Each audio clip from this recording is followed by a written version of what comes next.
آیتوں کی تفسیر دیکھیں گے۔ اللہ تبارک و تعالی ہم سب کو سننے سے زیادہ اس پر عمل کرنے کی توفیق عطا فرمائے۔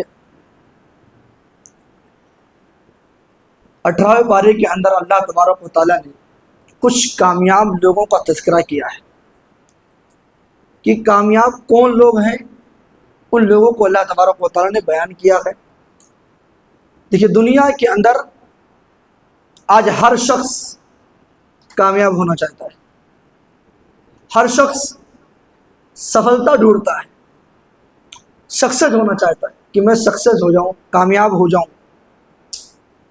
لیکن آپ دیکھیں دنیا کے اندر چاہے وہ پڑھنے والا اسٹوڈنٹ ہو یا بزنس مین ہو، ہر کسی کا ایک ہی مقصد ہے، کامیاب ہونا تو ہونا ہے۔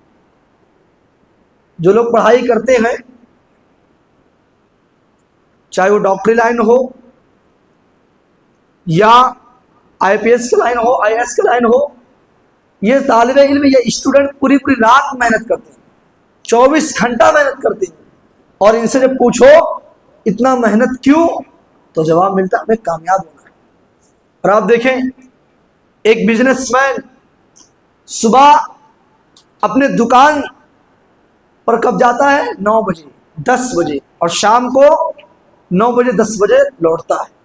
یہ اتنا وقفہ ٹائم اپنے دکان پر دیتا ہے، کیوں؟ اس کو کامیاب ہونا ہے، اس کو سکسیس ہونا ہے۔ لیکن کامیابی کا معیار کیا ہے؟ ہم کس کو جانتے ہیں؟ بیزاپور کے اندر جو سب سے زیادہ پیسہ والا ہو اس کو ہم کامیاب جانتے ہیں، جس کے پاس گاڑی ہو، دولت ہو، جس کے بچے بڑے اسکول میں کالجز میں پڑھتے ہو، ہم اسی کو سکسیسفل انسان سمجھتے ہیں، کامیاب شخص سمجھتے ہیں۔ لیکن یہ کامیابی دنیا کی نظر میں، اللہ کی نظر میں کامیاب کون ہے؟ اللہ کی نظر میں کامیاب کون ہے؟ اس چیز کو ہم آؤ قرآن سے لیتے ہیں، قرآن سے پوچھتے ہیں کہ اے قرآن تو بتا کہ اللہ کی نظر میں کامیاب کون ہے؟ اے قرآن تو یہ بتا کہ اللہ کی نظر میں کامیاب کون ہے؟ تو قرآن جواب دے گا، کل نفس ذائقۃ الموت وانما توفون اجورکم یوم القیامہ، کہ ہر انسان کو اس دنیا کو چھوڑ کر جانا ہے، ہر انسان کو مرنا ہے، اور جو دنیا کے اندر ہم عمل کرتے ہیں، اچھا عمل ہو یا برا عمل ہو، سارے اعمال کا اگر اچھا عمل کیے ہوں گے تو ہمارے دائیں ہاتھ میں ہمارے اعمال کو رکھ دیا جائے گا، اور اگر ہم نے برا عمل کیا ہے دنیا کے اندر، اگر ہم نے گندا عمل کیا ہے تو اس کا بدلہ ہمارے بائیں ہاتھ میں دے دیا جائے گا۔ اور اس کے بعد اللہ تبارک و تعالی نے فرمایا فَمَنْ زُحْزِحَ عَنِ النَّارِ وَأُدْخِلَ الْجَنَّةَ فَقَدْ فَازَ، اور کامیاب وہ ہے جو جنت کے اندر داخل کر دیا گیا اور جہنم سے نکال لیا گیا، جہنم سے بچا لیا گیا، وہ کامیاب ہے۔ جو جنت کے اندر داخل کر دیا جائے اور جہنم سے بچا لیا جائے، فقد فاز، وہی کامیاب ہے۔ وَمَا الْحَيَاةُ الدُّنْيَا إِلَّا مَتَاعُ الْغُرُورِ، او میرے بندو، یہ دنیا کی جو زندگی ہے، جس بزنس کو تم سکسیسفل سمجھتے ہو، جس دولت کو تم اپنا سب کچھ سمجھتے ہو، جس بزنس کو آپ یہی سمجھتے ہو کہ میرے لیے سب کچھ، میری دنیا یہی ہے، اللہ فرما رہا وَمَا الْحَيَاةُ الدُّنْيَا إِلَّا مَتَاعُ الْغُرُورِ، یہ دنیا کی زندگی، یہ تمہارا بزنس، یہ تمہاری دولت، یہ تمہاری گاڑی، یہ تمہاری پراپرٹی، ساری چیزیں دنیا کے کھیل اور تماشا، بس اس کی حیثیت یہی ہے۔ دنیا کی حیثیت کیا ہے؟ دنیا کی حیثیت یہ ہے کہ اللہ کے نبی صلی اللہ علیہ وسلم اپنے صحابہ کے ساتھ چل رہے ہیں اور ایک مری ہوئی بکری کے بچے پر نظر پڑتی ہے۔ اللہ کے نبی صلی اللہ علیہ وسلم اس بکری کے بچے کو اٹھاتے ہیں جو مری ہوئی ہے، جو مرنے کے بعد صحابہ نے اس کو پھینک دیا تھا۔ اللہ کے نبی نے اٹھایا اور اپنے صحابہ سے پوچھا، او میرے صحابہ بتاؤ تم میں سے اس بکری کو کون خریدنا چاہتا ہے، کون اس کا قیمت دینا چاہتا ہے؟ صحابہ نے عرض کیا، اللہ کے نبی صلی اللہ علیہ وسلم، اس مری ہوئی بکری کے بچے کو کون خریدے گا؟ یہ مر چکی ہے، اس کو تو پھینک دیا گیا ہے۔ اللہ کے نبی نے کہا، میرے صحابہ، دنیا کی حیثیت اللہ کی نظر میں اتنی ہے، اس مری ہوئی بکری کے بچے کے جیسے کہ اس کو استعمال کرنے کے بعد، مر جانے کے بعد اس کو پھینک دیا گیا ہے، دنیا کی حیثیت اتنا ہی ہے۔ تو یہ دنیا کی زندگی کھیل اور تماشا ہے۔ جب ہم نے قرآن سے پوچھا کہ کامیابی کس چیز کا نام ہے تو قرآن نے بتایا کہ جنت کے اندر داخل کر دیا جائے اور جہنم سے بچا لیا جائے، اس چیز کا نام کامیابی ہے۔ اب قرآن سے پوچھو کہ اے قرآن تو یہ بتا کہ کامیابی کن لوگوں کو ملے گی۔ جب ہم قرآن سے یہ پوچھیں گے تو پھر 18 پارہ کے اندر آنا پڑے گا کہ اے قرآن تو بتا کہ کن لوگوں کو کامیابی ملے گی۔ یہ تو سمجھ میں آ گیا کہ کامیابی کس چیز کا نام ہے، جنت میں داخل ہو جائے اور جہنم سے بچ جائے، اس چیز کا نام کامیابی ہے۔ لیکن کون کامیاب ہوں گے، ان کی نشانی اور علامت کیا ہے، اللہ تبارک و تعالیٰ نے اس پارے کے اندر وہ ذکر کیا ہے۔ اللہ نے فرمایا قد افلح المؤمنون، کامیاب ہو گئے وہ لوگ جو ایمان لے آئے۔ سب سے پہلے وہ لوگ کامیاب ہونے والے جو ایمان لانے والے ہیں، جو اللہ پر ایمان لے آیا وہی کامیاب ہے۔ ہم یہ سمجھتے ہیں کہ مسلمان گھر میں پیدا ہو گئے، ہمارے ابو نے ہمارے والدہ نے ہمارا نام محمد رکھ دیا، احمد رکھ دیا، عبد الرحمن رکھ دیا، ان ناموں کے ذریعے سے ہم مسلمان ہونے والے نہیں ہے۔ مسلمان ہونے کے لیے اسلام کے تقاضوں پر عمل کرنا ہوگا۔ اللہ کے نبی کے پاس جبریل علیہ السلام انسانی شکل میں آتے ہیں اور پوچھتے ہیں یا محمد اخبرنی عن الاسلام، اے محمد صلی اللہ علیہ وسلم اسلام کس چیز کا نام ہے، اے محمد صلی اللہ علیہ وسلم اسلام کس چڑیا کا نام ہے۔ اللہ کے نبی کہتے ہیں کہ ان تشهد ان لا الہ الا اللہ واشهد ان محمدا عبدہ ورسولہ وتقیم الصلاۃ وتؤتی الزکاۃ وتصوم رمضان وتحج البیت ان استطاع الیہ سبیلا۔ اللہ کے نبی کہتے ہیں اسلام 5 چیزوں کا نام ہے، اس بات کی گواہی دینا کہ اللہ کے علاوہ کوئی معبود نہیں، اللہ ہی ہے جو عبادت کے لائق ہے، اس کے عبادت کے ساتھ کسی اور کو شریک نہیں کرنا ہے، اور محمد رسول اللہ صلی اللہ علیہ وسلم اس کے رسول ہے۔ یہ پہلی چیز ہے، اسلام کی بنیاد پہلی چیز ہے۔ اس کے بعد اللہ کے نبی نے کہا وَتُقِيمُ الصَّلَاةَ، نماز قائم کرنا، اور تیسری چیز زکوٰۃ دینا، چوتھی چیز رمضان کے روزے رکھنا، اور اللہ نے اگر آپ کو طاقت دیا ہے، پیسہ دیا ہے، تو زندگی میں ایک بار اللہ کے گھر کا دیدار کرنا، طواف کرنا، حج کرنا۔ یہ اسلام کی بنیادی چیزیں ہیں۔ پھر حضرت جبریل پوچھتے ہیں اللہ کے نبی فَأَخْبِرْنِي عَنِ الْإِيمَانِ، ایمان کس چیز کا نام، ایمان کس کو کہتے ہیں؟ اللہ کے نبی نے فرمایا ان تؤمن باللہ وملائکتہ وکتبہ ورسلہ والیوم الآخر والخیر۔ اللہ کے نبی کہتے ہیں کہ اللہ پر ایمان لانا، اس کے رسول پر ایمان لانا، اس کے فرشتوں پر ایمان لانا، کتابوں پر ایمان لانا، اور آخرت کے دن پر ایمان لانا، اور تقدیر کے اچھے اور برے دن پر ایمان لانا۔ آپ کے قسمت میں جو کچھ لکھا ہے وہ ہو کر رہے گا، اس پر آپ کا ایمان ہونا چاہیے۔ اور یاد رکھو، ایک فارمولہ یاد رکھ لو کہ ایمان ان 6 چیزوں کا نام ہے۔ اگر کوئی آدمی یہ کہے کہ میں اللہ کو مانتا ہوں، رسول کو مانتا ہوں، کتابوں کو مانتا ہوں، 5 چیزوں کو مانتا ہوں، صرف اور صرف ایک چیز کا انکار کر دے، کسی بھی ایک چیز کا، میں مثلا کہہ دے میں آخرت کے دن پر ایمان نہیں رکھتا ہوں، وہ ایمان والا ہو ہی نہیں سکتا ہے۔ جیسے وہ کہے کہ میں نبی کو مانتا ہوں، میں رسول کو مانتا ہوں، کتابوں کو مانتا ہوں، فرشتوں کو مانتا ہوں، اور تقدیر کے اچھے اور برے چیزوں پر بھی ایمان ہے، اور آخرت کے دن پر ایمان ہے، لیکن وہ کہے میں اللہ پر ایمان نہیں رکھتا ہوں، کیا وہ مسلمان ہو سکتا ہے؟ کیا وہ ایمان والا ہو سکتا ہے؟ نہیں ہو سکتا ہے۔ 6 چیزوں پر ایمان لانا اس کے لیے ضروری ہے، ان 6 چیزوں پر ایمان لانا اس کے لیے بے حد ضروری ہے، اور ان 6 چیزوں پر اگر وہ شک کرتا ہے تو شک کے بنیاد بھی اس کو اسلام سے خارج کر دیا جائے گا، شک بھی نہیں ہونا چاہیے۔ تو کامیاب کون ہے؟ جو ایمان لے آئے ہیں، جو مومن ہو گئے ہیں، وہی کامیابی کی پہلی کوالٹی اللہ رب العالمین بتا رہا ہے کہ سب سے پہلے کامیاب ہونے والے جو ایمان لے آئے ہیں وہ کامیاب ہوتے ہیں۔ آج ہم دیکھیں ہمارے مسلمان گھروں میں لال پیلے کالے رنگ کے دھاگے ہاتھوں میں بدے ہوتے ہیں، بچوں کے پیروں میں کالے رنگ کے دھاگے بدے ہوتے ہیں، اور مائیں چھوٹے بچے کو نہلاتی ہیں، اس کے بعد پاؤڈر وغیرہ لگاتی ہیں اور اوپر سے کاجل لگا دیتی ہیں، اور عقیدہ یہ ہوتا ہے کہ اس کاجل کے ٹیکے کے ذریعے سے اس پر نظر نہیں لگے گی۔ اللہ اکبر، یہ عقیدہ آپ کے عقیدے کو بالکل کمزور کر رہا ہے، توحید کے اندر آپ کے خلل ہے۔ اللہ نے فرمایا وَإِن يَمْسَسْكَ اللَّهُ بِضُرٍّ فَلَا كَاشِفَ لَهُ وَإِن يَمْسَسْكَ بِخَيْرٍ فَهُوَ عَلَى كُلِّ شَيْءٍ قَدِيرٌ۔ کائنات کے اندر اگر آپ کو اللہ تعالیٰ ذلیل کرنا چاہے، اللہ اگر آپ کو رسوا کرنا چاہے، اگر اللہ آپ کو روڈ پر لانا چاہے، پوری دنیا مل کر آپ کو عزت نہیں دے سکتی ہے۔ پوری دنیا مل جائے اور آپ کو چاہے کہ وہ عزت دے دے تو عزت نہیں دے سکتے ہیں اگر اللہ نہ چاہے۔ اور لیکن اگر اللہ آپ کو بھلائی دینا چاہے، کسی مصیبت سے بچانا چاہے، پوری دنیا ایک طرف مل جائے اور سوچے کہ اس فلاں آدمی کو مٹانا ہے، اگر اللہ آپ کے ساتھ کھڑا ہے پوری دنیا مل کر آپ کو نمٹا سکتی ہے۔ یہ اللہ کا پاور ہے۔ اسی لیے اپنے عقیدوں کو درست کیا جائے۔ ایمان اگر ہمارا مضبوط ہے تو یاد رکھو سب سے کامیاب شخص وہی ہے۔ اس کے بعد الذین هم فی صلاتہم خاشعون، کامیاب ہیں وہ لوگ جو اپنے نمازوں میں خشوع اور خضوع اختیار کرتے ہیں۔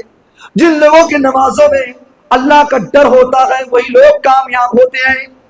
جو لوگ اپنے نمازوں میں اللہ سے ڈرتے ہیں اور خشوع اور خضوع اختیار کرتے ہیں۔ اب خشوع اور خضوع کا مطلب کیا ہے؟ آپ نماز پڑھنے آتے ہیں، آپ نماز کے لیے کھڑے ہوئے اور آپ کا دل اللہ کے بارے میں نہیں لگ رہا ہے، آپ اپنے بزنس کا حساب کر رہے ہیں، آپ کے پاس 2 دکان ہے، آپ کے پاس 4 دکان ہے، ان دکانوں کا آپ حساب کر رہے ہیں نمازوں کے اندر، تو یاد رکھو میرے بھائیو، معاف کیجیے گا، ایسی نمازوں کو اللہ کو کوئی ضرورت نہیں ہے۔ جن نمازوں میں آپ کا دل نہ لگے، آپ کو پتہ نہ چلے کہ امام صاحب کی کتنے رکعت چلی ہے، ہماری کتنی رکعت چلی ہے، یا آپ تنہا نماز پڑھ رہے ہیں اور آپ کو پتہ نہ چلے، بس رکوع اور سجدہ کرتے ہیں، قیام کرتے ہیں اور اپنے ٹینشن کو اور اپنے دکانوں کا حساب کرتے رہتے ہیں، اپنے گھروں کا حساب کرتے ہیں، تو ایسی نمازوں کا کوئی فائدہ نہیں، کوئی فائدہ نہیں۔ اللہ کے نبی صلی اللہ علیہ وسلم ایک انصاری صحابی اپنے باغ میں ہیں، اور وہ باغ کھجوروں کا باغ ہوتا ہے، اور وہ باغ بالکل پک چکا ہے، کھجور بالکل پک چکا ہے۔ وہ انصاری صحابی باغ کے اندر راؤنڈ مار رہے ہیں، چکر لگا رہے ہیں اور اپنے باغوں کو دیکھ رہے ہیں۔ اتنے میں عصر کی اذان ہونے لگتی ہے، مؤذن کی آواز کان میں جاتی ہے، حی علی الصلاۃ حی علی الفلاح، آ جاؤ کامیابی کی طرف۔ وہ انصاری صحابی اپنے باغ سے نکلتے ہیں اور وضو کرتے ہیں اور مسجد میں آ کر نماز پڑھنے لگتے ہیں، لیکن جیسے ہی وہ نیت باندھتے ہیں، نیت باندھنے کے بعد وہی باغ کا کھجور، وہی گچھا، وہی انگور کا گچھا، وہی کھجور کا گچھا اس انصاری صحابی کے نظروں کے سامنے آنے لگتا ہے، اور اس قدر وہ محبت آ جاتی ہے۔ وہ اس کی تفسیر، جو باغ کھجور کا باغ ہے، اس کی تصویر اس قدر ان کے صحابی کے آنکھوں کے سامنے آتی ہے کہ وہ صحابی اپنی نماز کو بھول جاتے ہیں کہ میں 3 رکعت نماز پڑھا ہوں یا 4 رکعت، وہ سلام پھر دیتے ہیں۔ اس کے بعد ان کو ڈاؤٹ ہوتا ہے، فوراً ایک جملہ ان کی زبان سے نکلتا ہے، الحانی عن الصلاۃ، میرے اس کھجور کے باغ نے میری نماز کو ختم کر دیا، اللہ کے ذکر سے مجھے دور کر دیا ہے۔ یہ باغ جو ابھی تک میرے لیے سب سے محبوب باغ تھا، سب سے بہترین جگہ تھی، میری پراپرٹی میں سب سے اچھا جگہ تھا، اس باغ نے مجھے اللہ کے رابطے سے ہٹایا ہے۔ فوراً عثمان غنی کے پاس آتے ہیں اور کہتے ہیں، اے امیر المؤمنین، اس باغ نے اللہ سے بات کرنے میں ڈسٹرب کر دیا، میں نماز پڑھ رہا تھا اور نماز کی حالت میں بھول گیا کہ 3 رکعت نماز پڑھا ہوں یا 4 رکعت نماز پڑھا ہوں۔ اے امیر المؤمنین، اس باغ نے مجھ سے اور میرے رب سے رابطہ توڑا ہے۔ اے امیر المؤمنین، میں آپ کو گواہ بنا کر کہتا ہوں کہ اس باغ کو اللہ کے راستے میں خرچ کرتا ہوں، ایسی جگہ کو اپنے پاس نہیں رکھوں گا جو جگہ مجھے اور میرے رب سے رابطہ توڑوا دے۔ اللہ رب العالمین سے میرا رشتہ کمزور ہو گیا ہے اس باغ کی وجہ سے، اس لیے اے امیر المومنین آپ کو گواہ بنا کر کہتا ہوں کہ اس باغ کو اللہ کے راستے میں خرچ کرتا ہوں۔ اب اس باغ سے میرا کوئی رشتہ نہیں ہے، میرا رشتہ تو اللہ سے ہے۔ یہ صحابہ تھے، نماز میں اگر جو چیز حائل ہو گئی، اگر اللہ سے رابطہ جو چیز توڑوا رہی ہے تو صحابہ اس چیز کو ترک کر دیتے تھے، لیکن اللہ سے رابطے کو مضبوط کر دیتے تھے۔ یہ صحابہ کی زندگی تھی۔ تو اللہ نے فرمایا الذین هم فی صلاتہم خاشعون، کامیاب ہے وہ لوگ جو اپنے نمازوں میں خشوع اور خضوع اختیار کرتے ہیں۔ میرے بھائیوں، صحابہ تو وہ تھے کہ اللہ کے ذکر میں جو چیز رکاوٹ بنتی تھی اس چیز کو چھوڑ دیتے تھے۔ آج ہمارے درمیان کن کن چیزیں رکاوٹ بن رہی ہیں؟ آج ہمیں کون کون چیزیں نماز سے دور کر رہی ہے؟ ہم اس کا اندازہ لگائیں۔ اگر آپ کے بچے آپ کو نماز سے دور کر رہے ہیں تو آپ اپنے ایمان کا خیر مناؤ۔ اگر بچے، اسی لیے قرآن نے کہا ہے کہ انما اموالکم واولادکم فتنہ، اور اگر آپ کی بیوی آپ کو نماز سے دور کر رہی ہے، آپ کی جائیداد آپ کو نماز سے دور کر رہے ہیں، آپ کے موبائل آپ کو نماز سے دور کر رہے ہیں، تو ایسی چیزوں کو اللہ کے لیے چھوڑنا پڑے گا۔ اگر کامیاب ہونا ہے، اللہ کی نظر میں آپ کو کامیابی چاہیے، تو ان تمام چیزوں کو چھوڑنا پڑے گا جو اللہ کے ذکر سے آپ کو غافل کر رہی ہے. اس کے بعد والذین هم عن اللغو معرضون، کامیاب لوگوں کی تیسری کوالٹی یہ ہے، وہ لوگ کامیاب ہونے والے اللہ تبارک و تعالیٰ فرماتا ہے والذین هم عن اللغو معرضون، جو لوگ گندے چیزوں سے دور رہتے ہیں، گندے چیزوں سے جو دور رہتے ہیں وہی کامیاب ہوں گے. پتہ کیا چلا کہ جو لوگ گندے چیزوں سے، گندی محفلوں سے، گناہوں سے دور رہتے ہیں، لیکن یہاں اللہ نے گندے چیز کا نام لیا، لغو کا نام لیا، حرام کا نام نہیں لے کہ وہ حرام چیزوں سے دور رہتے ہیں. پتہ یہ چلا کہ جو انسان گندے چیزوں سے دور رہے گا، جو چھوٹی چھوٹی چیزوں سے دور رہے گا، وہ بدرجہ اولا حرام چیزوں سے دور رہے گا. یہ قرآن کی آیت بتاتی ہے کہ جو چھوٹے گناہوں سے دور رہے گا وہ بڑے گناہوں سے ضرور بچے گا. اسی لیے اللہ نے فرمایا وَإِذَا مَرُّوا بِاللَّغْوِ مَرُّوا كِرَامًا، اللہ کے نیک بندے تو وہ ہیں کہ جب وہ کسی سینما ہال سے گزرتے ہیں، جب وہ کسی گندی محفلوں سے گزرتے ہیں، جب وہ کسی گندی جگہوں سے گزرتے ہیں تو اپنی نگاہوں کو جھکا کر چلے جاتے ہیں. یہ شرافت کے ساتھ ہے، اپنی نگاہوں کو جھکا کر ان گندی محفلوں سے گزر جاتے ہیں. یہ اللہ کے نیک بندوں کی پہچان ہے اور یہی لوگ کامیاب ہونے والے ہیں. اگر کامیاب ہونا ہے تو ہمیں لغو چیز سے بچنا پڑے گا. اگر کوئی محفل ہے، گندی محفل ہے، وہاں سے آپ گزر رہے ہیں اور آپ کو پتا یہ گندی محفل ہے، تو آپ اپنی شرافت کی نظروں کے ساتھ نظروں کو جھکا کر وہاں سے گزر جائے. یہ کامیاب لوگوں کی پہچان ہے. اس کے بعد والذین هم للزکاۃ فاعلون، کامیاب لوگوں کی چوتھی کوالٹی ہے، جو لوگ کامیاب ہونے والے ہیں چوتھی کوالٹی ہے کہ وہ زکوٰۃ چوری نہیں کرتے، وہ اللہ کے دیے ہوئے مال میں سے چوری نہیں کرتے. اللہ نے جو ان کو مال عطا کیا ہے، اللہ نے ان کو جو پیسہ دیا ہے، جو دولت دی ہے، اللہ تبارک و تعالیٰ کی دیے ہوئے دولت میں سے وہ چوری نہیں کرتے. جو نصاب ہوتا ہے نصاب کے مطابق خرچ کرتے ہیں.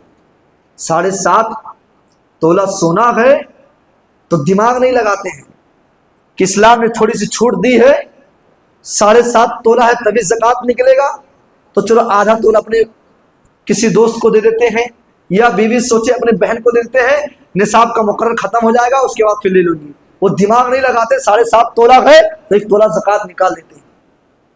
وہ چوری نہیں کرتے زکوٰۃ کے معاملے میں. اور آج کے اس دور میں نماز تو لوگ پڑھتے ہیں اللہ ماشاء اللہ، سب سے زیادہ اگر کسی چیز میں کمی ہے تو یہی زکوٰۃ کے اندر کمی ہے. لوگ نماز گائے بگائے پڑھتے ہیں، جمعہ کی نماز پڑھ لیتے ہیں، لیکن جو زکوٰۃ کا معاملہ بہت ہی سنگین معاملہ ہے. بہت ہی کم لوگ میں سمجھتا ہوں کہ 2% لوگ اچھے طریقے سے زکوٰۃ نکالتے ہوں گے. ہر چاہے وہ پڑھے لکھے ہو یا غیر پڑھے لکھے ہو، بہت اندازے سے ہم خرچ کر دیے. ایسا نہیں ہوتا ہے.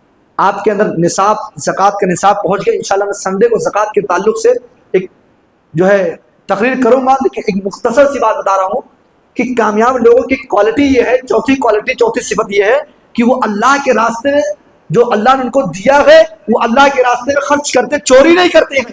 اللہ نے ان کو جو پیسہ دیا ہے، چاہے سونے کا معاملہ ہو، چاندی کا معاملہ ہو، پیسے کا معاملہ ہو، جن چیزوں میں زکوٰۃ ہے اللہ نے ان کو وہ چیز عطا کیا ہے، نصاب کو پہنچ گیا ہے، وہ دماغ نہیں لگاتے بلکہ وہ اللہ کے راستے میں خرچ کر ڈالتے ہیں. یہ چوتھی کوالٹی ہے کامیاب لوگوں کی. اگر کامیاب ہونا ہے تو آپ کو اللہ کے راستے میں زکوٰۃ نکالنا پڑے گا، خرچ کرنا پڑے گا. یہ کامیاب ہونے کے لیے چوتھی شرط ہے. اس کے بعد اللہ نے فرمایا والذین هم لفروجہم حافظون، کامیاب لوگوں کی 5ویں کوالٹی ہے، کامیاب لوگوں کی چوتھی اور 5ویں کوالٹی یہ ہے کہ وہ لوگ اپنی شرمگاہوں کی حفاظت کرتے ہیں، اپنی شرمگاہ کی حفاظت کرتے ہیں. اور یہی آیت اللہ علی ازواجہم او ما ملکت ایمانہم فانہم غیر ملومین کی حفاظت کس سے کرتے ہیں؟ اپنی بیوی کے ذریعے. شادی ہو گئی، اب شرمگاہ کی حفاظت کس سے کرنی ہے؟ بیوی سے کرنی ہے. جب بھی آپ کو خواہش ہو فوراً آپ اپنی بیوی کے پاس جائیں. آپ کہیں دور ہیں، آپ کو گندی چیزوں کی خواہش لگی، بیوی سے دور ہے، یہ موبائل ہے نا، اس کے ذریعے سے کال کرنے بیوی کو، یہ حفاظت کا ذریعہ ہے. اللہ نے فرمایا کہ 5ویں کوالٹی یہ ہے کہ وہ اپنے شرمگاہ کی حفاظت کرتے ہیں. شرمگاہ کی حفاظت آج 2 معاملہ ہے، چاہے جن کی شادی ہو گئی ہے وہ بھی اور جن کی شادی نہیں وہ بھی. آج زنا کے کیسز بہت آ رہے ہیں. اسی لیے اللہ نے 15ویں پارے کے اندر فرمایا وَلَا تَقْرَبُوا الزِّنَا إِنَّهُ كَانَ فَاحِشًا. وہ لوگوں زنا کے قریب مت جانا. اس کا کیا مطلب ہے کہ لڑکی کے قریب آ گئے ہیں؟ یہی مطلب نہیں. اس لڑکی کے قریب زنا کے جتنے بھی راستے ہیں، چاہے موبائل سے بات کرنے کا راستہ ہو یا کسی چوراہے پر کھڑے ہو کر لڑکی کو دیکھنے کا راستہ ہو، جو بھی طریقے ہیں، جو بھی راستے بنتے ہیں زنا تک پہنچانے کے، ان تمام راستے سے آپ کو بچنا ہے. یہ قرآن کی آیت کہتی ہے وَلَا تَقْرَبُوا الزِّنَا. تو جو کامیاب ہونے والے ہیں وہ اپنی شرمگاہ کی حفاظت اپنے بیوی کے ذریعے سے کرتے ہیں. صرف اور صرف اپنے بیوی کے پاس جاتے ہیں اور ان کے پاس کوئی اور راستہ نہیں ہوتا ہے. اس لیے میرے بھائیوں میں کہتا ہوں دنیا کی ایسی محبت، اگر میری ماں آواز سن رہی ہے، ایسی محبت کو میں اپنے پیر کے جوتی بناتا ہوں جس محبت میں جسم کا لین دین ہو، جس محبت میں کپڑے اتارنے پڑے. آج دنیا کے نوجوان میری بہنوں آپ سے آپ کے اوپر بڑی بڑی قسمیں دلائیں گے اور یہ محبت کی شوقین آپ کے لیے 2-4 گفٹ کے باکس دیں گے اور محبت کی چھوٹی چھوٹی باتیں کریں گے. ان محبت کی جھوٹی دعوے میں اور 1-2 گفٹ میں آ کر اپنی عزت کا سودا مت کرنا، اپنی عصمت کا سودا مت کرنا. کائنات کے اندر اسلام نے جو مقام آپ کو دیا ہے وہ کسی اور مذہب میں عورتوں کو مقام نہیں دیا گیا ہے. یاد رکھو اگر تم نے اپنی عزت کا سودا کیا، اپنے عصمت کا سودا کیا، مرنے کے بعد آپ کے قبر میں آپ کو وہ عاشق نہیں جا سکتا ہے. آپ کے قبر میں وہ 1-2 گفٹ اور وہ محبت کی باتیں نہیں جائے گی. آپ نے اگر عزت کا سودا کر دیا ہے، آپ نے اپنی عصمت کو بیچا ہے، قیامت کے دن اور اس قبر کے اندر آپ کے ساتھ صرف اور صرف آپ کا نام اعمال جائے گا. اس لیے چاہے وہ مرد ہو یا عورتیں ہو، اس سے پہلے صرف یوسف کی جو تفسیر چلی تھی کہ یوسف کے سامنے بالکل زلیخا نے اپنے آپ کو پیش کر دیا تھا، لیکن وہ یوسف علیہ السلام نے کہا تھا معاذ اللہ، اللہ میں تیری پناہ چاہتا ہوں اور یہ کام میں ہرگز نہیں کر سکتا ہوں. اگر آج کے دور میں اگر کسی نوجوان کے ساتھ ایسا معاملہ ہوتا ہے، اگر اس کے سامنے کوئی ایسی عورت آتی ہے اور اپنے آپ کو پیش کرتی ہے، وہ یوسف علیہ السلام کے فارمولوں کو یاد کرتی ہے. اس لیے میرے بھائیوں اگر کامیاب ہونا ہے تو آپ کو اپنی شرمگاہ کی حفاظت کرنی پڑے گی. اس لیے اللہ کے نبی کہتے ہیں مَن یضمن لی ما بین لحییہ وما بین رجلیہ اضمن لہ الجنہ. او لوگوں اگر آپ کو جنت کی ضمانت چاہیے، اگر تم چاہتے ہو کہ مجھ سے جنت لینا ہے، تو اللہ کے نبی کہتے ہیں کہ اپنی شرمگاہوں کی حفاظت کر لو، اپنے شرمگاہ کی حفاظت کر لو، ہم تم کو جنت کی ضمانت دینے کے لیے تیار ہیں. اس لیے میرے بھائیوں اور اللہ تبارک و تعالیٰ کہہ رہا ہے کہ جنت میں جانے کے لیے، کامیاب ہونے کے لیے، جہنم سے بچنے کے لیے اور جنت میں جانے کے لیے 5ویں کوالٹی یہ کہ وہ اپنے شرمگاہوں کی حفاظت کرتے ہیں. اور ایک مسئلہ یہ بھی یاد کر لو، جب یہ آیت سامنے آ ہی گئی ہے تو آپ کو بتا دو والذین هم لفروجهم حافظون الا علی ازواجہم. اللہ نے الا علی ازواجہم کہہ کر یہ بتا دیا. آج ہمارے نوجوانوں کے اندر جو بیماری پھیلی ہوئی ہے، آج اس سوشل میڈیا کا دین ہے کہ ہم گندی فلموں کے ذریعے سے، اپنے ہاتھوں کے ذریعے سے جو زنا کرتے ہیں. یاد رکھو یہ زنا بھی حرام ہے.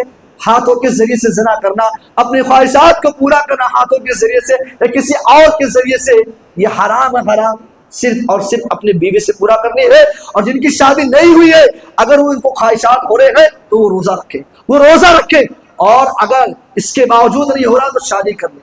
اس کے باوجود اگر نہیں ہو رہا تو شادی کر لیں. اور اگر یہ سوچتے ہیں کہ ہمارے پاس ابھی دولت نہیں ہے، ابھی تو شادی کرنے کے تو کون کھلائے گا؟ کھلانے والا اللہ ہے. آپ جوانی کی عمر پہنچ گئے ہیں، اگر آپ شادی کی عمر کو پہنچ گئے ہیں تو آپ شادی کر لیں، کھلائے گا اللہ، اللہ برکت دے گا. اس کے بعد اللہ تبارک و تعالی نے فرمایا فَمَنِ ابْتَغَىٰ وَرَاءَ ذَٰلِكَ فَأُولَٰئِكَ هُمُ الْعَادُونَ. اور کامیاب لوگوں کی 6ٹھی کوالٹی ہے، جو لوگ کامیاب ہونے والے ہیں، جن لوگوں کو اللہ جنت میں داخل کرے گا اور جہنم سے بچائے گا، وہ لوگ ہیں جو وعدے کو پورا کرتے ہیں. فَمَنِ ابْتَغَىٰ وَرَاءَ ذَٰلِكَ فَأُولَٰئِكَ هُمُ الْعَادُونَ. جو لوگ اپنے وعدے کو پورا کرتے ہیں، جب کسی سے وعدہ کرتے ہیں کہ میں فلاں ٹائم پر آپ سے ملوں گا، جب وہ کسی سے وعدہ کرتے ہیں کہ میں آپ کا پیسہ فلاں دن کو دے دوں گا، فلاں تاریخ کو دے دوں گا، تو اس تاریخ کو وہ دے دیتے ہیں. ہاں اگر کوئی مجبوری آ گئی، کوئی مجبوری ان کے سامنے آ گئی تو ایک دن پہلے وہ کال کر کے بتا دیتے ہیں کہ دیکھو میرے بھائی، میں آپ سے وعدہ تو کیا تھا لیکن وعدے کے مطابق میرے پاس یہ مجبوری آ گئی ہے، میں آپ سے جھوٹ نہیں بولتا ہوں، یہ مجبوری میرے پاس آ گئی ہے، اس لیے وعدے کے مطابق میں آپ سے تھوڑا سا اور مہلت مانگتا ہوں۔ وہ وعدے کو پورا کرتے ہیں۔ جب کسی سے وعدہ کرتے ہیں تو وعدہ کو بالکل پورا کرتے ہیں، یہ نہیں کہ آپ کو کہا تھا کہ آپ کا پیسہ فلاں تاریخ کو دے دوں گا، جب فلاں تاریخ آتی ہے سامنے والا کال کرتا موبائل کو سوئچ آف کرو، یہی آسان طریقہ ہے۔ موبائل کو ہم بند کر لیں، آسان طریقہ، یا اپنے موبائل کا کال اٹھا کر بچوں کو دے دے، یہ آسان طریقہ۔ میرے بھائیوں، اگر آپ کو کامیاب ہونا ہے، اگر آپ کو جنت کے اندر داخل ہونا ہے اور جہنم سے بچنا ہے تو فمن ابتغى وراء ذلك فاولئک هم العادون، آپ کو اپنے وعدے کو پورا کرنا پڑے گا۔ اللہ کے نبی صلی اللہ علیہ وسلم وعدہ کو پورا کرنے والے تھے۔ آپ کے سامنے ایسے واقعات بھی پیش آئے کہ آپ سفر کی حالت میں ہیں اور ایک شخص آپ سے ملاقات کرتا ہے اور آپ صلی اللہ علیہ وسلم وہ کہتا، اللہ کے نبی صلی اللہ علیہ وسلم جو ہے اس آدمی سے کہتے کہ میں آپ یہیں پر رہوں گا اور آپ جو ہے اپنی ضرورت کو پورا کر کے آئیے، میں آپ کے سامان کو رکھوا نہیں کرتا ہوں۔ وہ گیا اور بھول گیا کہ میں کسی کو ٹائم دے کر آیا۔ اللہ کے نبی وہی انتظار کرتے رہے۔ جب وہ ایک دن کے بعد آیا تو دیکھا کہ میں کسی کو ٹائم دیتا ہوں، اس کو ہوش آیا، اللہ کے نبی کے پاس آیا۔ اللہ کے نبی نے کہا کہ میں آپ سے وعدہ کیا تھا کہ میں اس جگہ کو چھوڑ کر نہیں جاؤں گا، اس جگہ کو میں چھوڑ کر نہیں جاؤں گا، اور وعدے کے مطابق میں تھا، پیشاب پاخانہ کر کے میں پھر اس جگہ پہ آ جاتا۔ تو اللہ کے نبی نے اپنے وعدے کو پورا کیا اور اللہ نے حکم بھی دیا ہے کہ جو جنت میں جانا چاہتے ہیں اور جہنم سے بچنا چاہتے ہیں ان کو چاہیے کہ اپنے وعدے کو پورا کریں۔ اس کے بعد والذین هم لأماناتهم وعهدهم راعون، اور جنتیوں کی سب سے ساتویں صفت یہ ہے، مومنوں کی ساتویں کوالٹی یہ، جنت میں جانے والوں کی ساتویں کوالٹی یہ کہ وہ لوگ امانت کے اندر خیانت نہیں کرتے، امانت کے اندر خیانت نہیں کرتے، امانت کے اندر چوری نہیں کرتے ہیں، بےمانی نہیں کرتے ہیں، وہ امانت کو پورا کرتے ہیں۔ اگر آپ کو کسی نے 10,000 دے دیا، آپ کو کسی نے 10,000 دے دیا کہ بھائی دیکھیے میں یہ چیز آپ کو امانت کے طور پر دے رہا ہوں، کیا اس کے پیسے سے آپ بزنس کریں گے؟ نہیں کر سکتے، وہ آپ کو امانت کے طور پر دیا ہے، آپ کو وہ پیسہ ویسے ہی رکھنا ہے، جب وہ مانگے گا جب تم کو وہی پیسہ دینا ہے۔ آج کیا ہوتا ہے، کسی نے دیا چلو بزنس کر لیتے، پیسہ آتے جاتے رہتا اور جب مانگے گا دے دیں گے، نہیں، یہ غلط ہے۔ اگر آپ کو کوئی پیسہ دے رہا ہے امانت کے طور پر بول کر کہ بھائی یہ میں آپ کو امانت کے طور پہ دے رہا ہوں اور کبھی بھی مانگ سکتا ہوں، یہ آپ کے اوپر بھروسہ کرتا ہوں کہ یہ پیسہ آپ کے پاس رہے گا، سیف رہے گا، تو آپ یہ مت سوچیے گا کہ چلو اس سے بزنس کر لیتے بعد میں مانگے دے دوں گا۔ ہو سکتا ہے کہ جس وقت وہ آپ سے مانگے اور آپ نہ دے پائیں تو یہی امانت کے اندر خیانت ہے۔ گرچہ کہ آپ 1 گھنٹے بعد دیں، 2 گھنٹے بعد دیں، 1 دن کے بعد دیں، آپ دیں گے چلیے کوئی بات نہیں، لیکن اس کے ٹائم پر اگر آپ نے نہیں دیا تو یہ امانت کے اندر خیانت ہے، اور ایسے لوگ کامیاب ہونے والے ہیں۔ اللہ کے نبی کو دیکھو، مشرکین مکہ کا آپ کے پاس سامان موجود ہے اور یہی مکہ والے آپ کو جان سے مارنے کے لیے تیار ہیں، آپ کے پاس آپ کے گھر کو گھیر لیتے ہیں۔ اللہ کے نبی نے حضرت علی کو حکم دیا، اے علی آج رات تم بستر پہ سو جاؤ گے میری، مکہ والوں کی امانتیں آپ کے پاس موجود ہے اور وہی مکہ والے آپ کو جان سے مارنے کے لیے تیار ہے، لیکن اللہ کے نبی صلی اللہ علیہ وسلم کیا کر رہے ہیں، کیا کر رہے ہیں، اے علی آج رات میرے بستر پہ تم سو گے، اور اے علی میں جا رہا ہوں، میں یہاں سے ہجرت کر رہا ہوں، لیکن آپ کے اوپر ایک ذمہ داری ہے، ایک ذمہ داری یہ کہ میرے پاس مکہ والوں کی کچھ امانتیں ہیں، اے علی کل صبح تم مکہ والوں کو میں جو امانت تمہارے ساتھ دے رہا ہوں تم کو دے رہا ہوں، مکہ والوں کے اندر تقسیم کر دینا اور تم بھی میرے پاس چلے آنا۔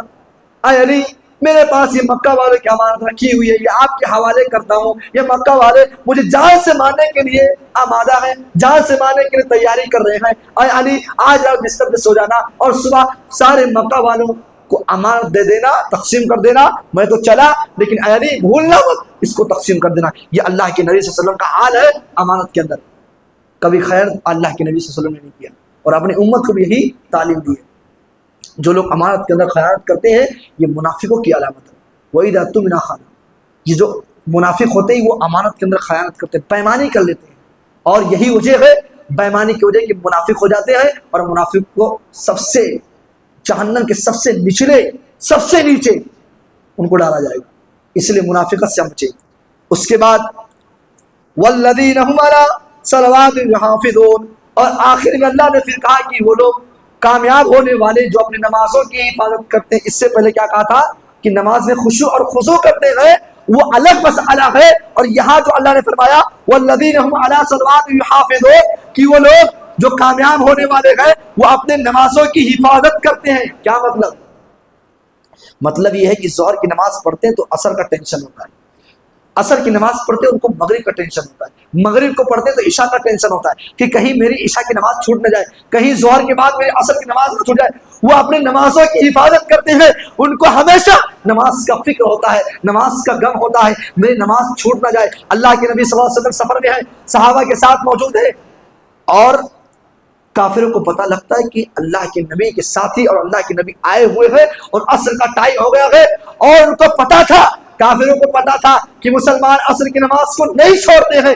ان لوگوں نے مشورہ کیا کہ چلو مسلمانوں پر اسی وقت حملہ کر دیتے ہیں، وہ نماز کی حالت میں ہوں گے اور ہم حملہ کر دیں گے۔ لیکن قربان جاؤ میرے ساتھیوں، اللہ کے نبی نے صحابہ کو اکٹھا کیا اور صحابہ سے کہا او میرے صحابہ، مجھے ابھی بھی خبر ملی ہے کہ دشمن حملہ کرنے والے ہیں، تو ایک کام کرو، آدھے لوگ جماعت کے ساتھ نماز پڑھ لو اور آدھے لوگ مقابلہ کریں گے دشمنوں کا۔ نماز نہیں چھوڑنی ہے، نماز کی حفاظت کو دیکھیے۔ اسی لیے قربان چاہیے شیخ ابن باز رحمہ اللہ کے اوپر، جب ان سے فتویٰ پوچھا گیا کہ شیخ بتائیے، جب کسی آدمی کو کھمبے سے باندھ دیا جائے، اس پلر سے باندھ دیا جائے اور بالکل اس کو رسیوں سے باندھ دیا جائے، اب وہ نہ تو وضو کر سکتا ہے، نہ تو وہ رکوع کر سکتا ہے، نہ تو سجدہ کر سکتا ہے، نہ اپنے ہاتھ کو جو سینے میں باندھ سکتا ہے، نہ تو وہ رفع یدین کر سکتا ہے، ایسی حالت میں نماز پڑھے گا تو کیسے پڑھے گا؟ شیخ نے ایک ہی آیت پڑھی تھی، فاتقوا اللہ ما استطعتم۔ اللہ رب العالمین نے جو اس کو طاقت دی، جس طریقے سے وہ اشارے کے ذریعے سے، آنکھ کے اشاروں سے پڑھے گا، لیکن نماز پڑھے گا، نماز معاف نہیں ہے۔ تو میرے بھائیوں، نماز کی حفاظت کرنے والے یہ شخص کامیاب ہے۔ کامیابی کی نشانی یہی ہے، جنت میں جانے والے یہی 8 لوگ ہیں جن کو اللہ نے فرمایا کہ فَمَنْ زُحْزِحَ عَنِ النَّارِ وَأُدْخِلَ الْجَنَّةَ فَقَدْ فَازَ۔ یہ سورہ مومنون کی چند آیتوں کی صرف تفسیر ہوئی، وقت نہیں ہے، انشاءاللہ ہم سورہ نور کی کل تفسیر دیکھیں گے۔ حضرت عائشہ رضی اللہ تعالی عنہا کے اوپر جو الزام لگا تھا اس کو دیکھیں گے، کیونکہ وہ ایک اہم واقعہ ہے۔ اللہ رب العالمین سے دعا ہے کہ اللہ تبارک و تعالی ہم سب کو ان 8 جو صفات آپ کے سامنے رکھی گئی ہے، اللہ تبارک و تعالی ان تمام 8 چیزوں پر عمل کرنے کی توفیق عطا فرمائے۔ اللہ تبارک و تعالی ہمیں بھی جنت الفردوس میں جگہ عطا فرمائے، آمین۔ وآخر دعوانا ان الحمد للہ رب العالمین۔ السلام علیکم و رحمۃ اللہ وبرکاتہ۔